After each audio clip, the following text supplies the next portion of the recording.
If your gut's been giving you issues, here's 5 simple steps that you can take today to start improving things.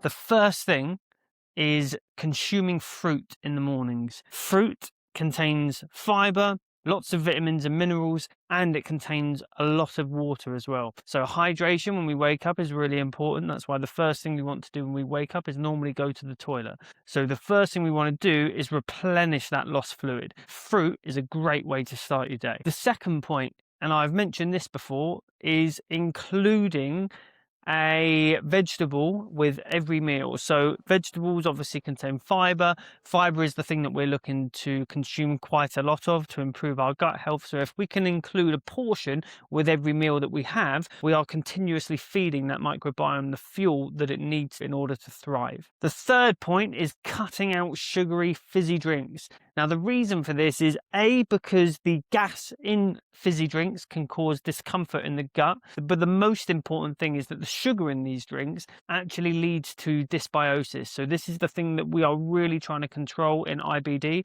So for this reason, avoid sugary drinks. Now the next one is including a daily ferment. So this could be anything from miso paste to sauerkraut or anything like this. Fermented foods are really an ally in the fight against inflammation. They show promising results, and just by including 1 portion per day, we can actually really start to bring down inflammation levels.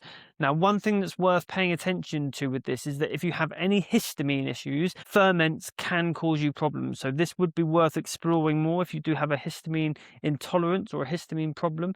But for the vast majority of us, including a small portion of fermented food each day in our diets works absolute wonders on the gut. And then the last point is just about having a really good sleep routine. So sleep is massively implicated with the health of our gut. If we don't get enough sleep, we're actually weakening our gut barrier integrity. So being able to keep a really good sleep routine is really important. Our bodies have an internal clock, which is something called a circadian rhythm.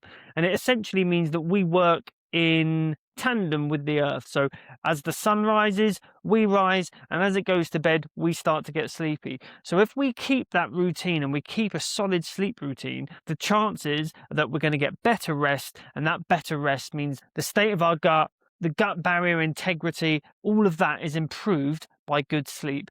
Don't underestimate the power of a good night's rest. So those are my 5 key points. And by using some of these simple steps, you can start to build consistency, and that consistency is what builds a healthy gut over time. Now, if you're stuck with your gut and you're struggling to figure out your sensitivities, or maybe you're struggling to implement a plan of your own that's personal to what you need, please do reach out. I offer free consultations on my website, and I'd love to help you. See you on the next one.